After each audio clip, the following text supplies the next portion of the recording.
Brooklyn Independent Television. Using alternative interfaces like motion detectors and light sensors, Peter Patchen is a fantastic multimedia digital artist whose work defies categorization. We recently chatted him up to discover his influences and inspiration.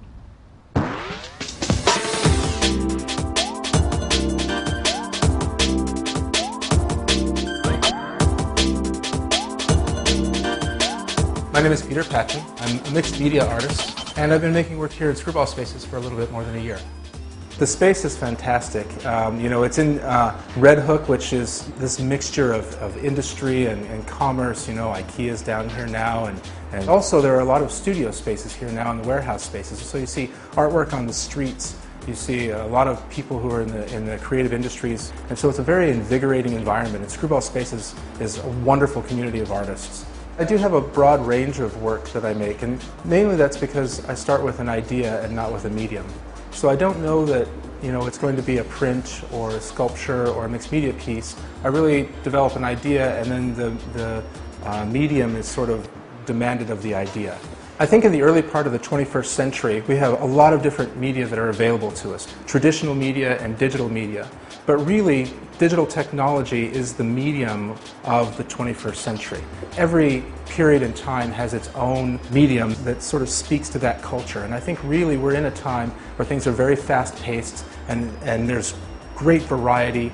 The digital media allows us to adapt to that and conform to different ways of working very quickly, and it grows like the culture grows. So I think it's a very relevant medium at this point in time. What happens is I wind up with pieces that are mixed media boxes or interactive installations, prints, all sorts of work.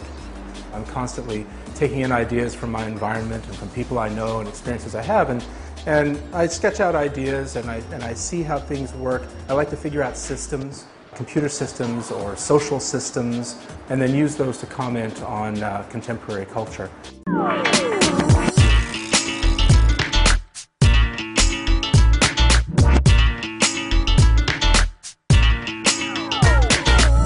This work is called Talismans, and it's a group of 12 25-year-old Mac Plus computers. They've all got the original hard drives in them, and they've been reconfigured into sort of hanging lamps.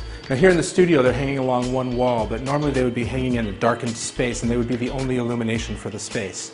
And the piece came about from a backpacking trip. We were hiking back from the truck, and we're walking along looking at our feet, and I looked up and we were in the middle of a herd of elk. And I'd always seen elk. I'd seen elk individually, but I've never sort of been in their herd, in their space. These pieces are made up of different sorts of communication, nature, technology. Each one has its own little thread, but then they also have a common sound or a common graphic. And so they have sort of a language that we kind of understand, but not really, that they sort of communicate with each other, and we're sort of visitors in their space. So this piece was very much influenced by sort of the natural world and being in the natural world, as opposed to the evidence of ritual damage work here. And this work is really based on sort of my interest in archaeological digs in human history. So this started with a story that I wrote about a sort of a hero character that goes to a cave. He's dying, and he finds in this cave pots, and people have left pots in there that won't hold anything.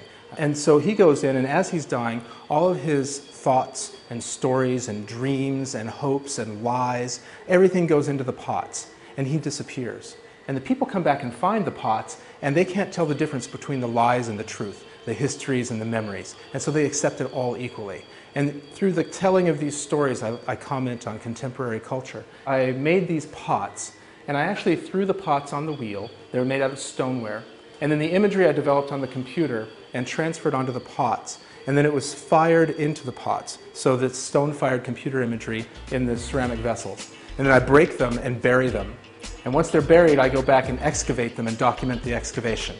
The same sort of combination of human culture and natural environment led to the piece over here, which is called Migration. These are a series of 6 F-16 fighters that I've turned into birds. The pieces comment on the war in Afghanistan and Iraq, and I really wanted to make a piece that was sort of neutral in its approach. So right now these pieces are about the size of a robin or a little bit bigger, but eventually I'd like to cast them in bronze and make them the size of a bird of prey. Right now they're bronze-coated ABS plastic, which was printed on a 3D printer, which is the same process I used to make this work here. These are the relationship daggers and the pursuit of peace bayonet. And these are based on audio wave files that have been extruded in a 3D program and then printed on a 3D printer. So all of this work begins over here on the computer. The migration piece started with an F-16 fighter that I modeled in Maya. It's a 3D application that allows me to take that plane and give it bird-like qualities. I'm also working on an interactive installation.